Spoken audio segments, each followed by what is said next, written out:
We got to know it is malignant. Surgery के through जाना, पता नहीं, I just wanted to share, क्योंकि आप लोगों ने इतने दिल से, लिटरली लाइक अ फैमिली, आप लोगों ने मेरे लिए दुआ की है हर तरीके से।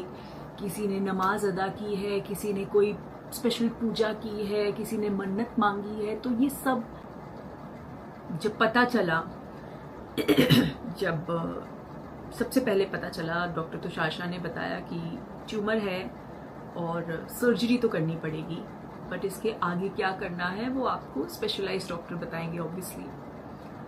तो वहाँ से एक घबराहट शुरू हो गई थी, बिकॉज सर्जरी के नाम से मन में हजार चीज़ें चलने लगती हैं। एंड मुझे डॉक्टर तुषार ने इतना बोल दिया था, मुझे और शोएब दोनों को, कि ये सर्जरी थोड़ी मेजर होगी, सर्जरी होने वाली चीज़ करनी थी जो आई थिंक मेरे लिए सबसे ज़्यादा one of the most difficult things इस पूरे एक महीने में रही है, was weaning off Ruhan in one night. मेरे पास ऑप्शन ही नहीं था, I had to do that. And मैं बहुत रोई उस दिन रात में, मैं बहुत ज़्यादा रोई, बिकॉज ऑफकोर्स वीन ऑफ होना था, आज नहीं तो कल तो होना ही था। रूहान अभी 2 साल का हो जाएगा, लेकिन मुझे था कि इस तरीके से होगा ये नहीं सोचा था।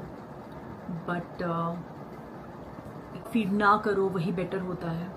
फिर मेरी हॉस्पिटलाइजेशन, रूहान से दूर रहना इतना वक्त, रात में वो मेरे बिना रह रहा है, all that was very difficult, very very difficult. मुझे वो दिन आज भी याद है और हमेशा याद रहेगा।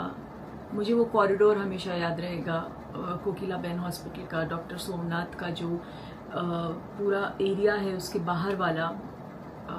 जब हम आए CT स्कैन, एंड तब तक AFP की रिपोर्ट आ गई थी। शोएब को पता था, उन्होंने मुझे नहीं बताया। एंड डॉक्टर सोमनाथ जब तक चेक कर रहे थे तब तक मैंने शोएब से पूछा कि what is the result of the AFP report, and he just looked at me and he said हाँ उसमें गड़बड़ है। मैं बोला ठीक है मुझे रिपोर्ट दिखाओ। एंड जब मैंने देखा तो आई ऑल्सो सॉ कि यस थोड़ी नहीं बहुत ज़्यादा गड़बड़ है। एंड दैट मोमेंट उस कॉरिडोर में खड़े होके वी बोथ ब्रोक डाउन। मतलब शोएब भी रो दिए, मैं शोएब को हक करके मैं रोने लगी। बिकॉज आपको ऐसा कुछ जब पता चलता है, सबसे पहली बार तो ये जो शब्द आपको पता चलता है कि मैलिग्नेंट है या कैंसर है, ये अपने आप में एक बहुत बड़ा डर आपके दिल में दे देता है।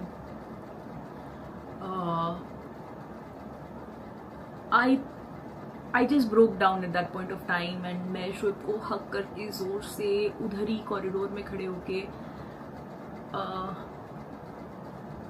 मतलब उस वक्त मेरे दिमाग में क्या क्या डर थे रूहान को लेके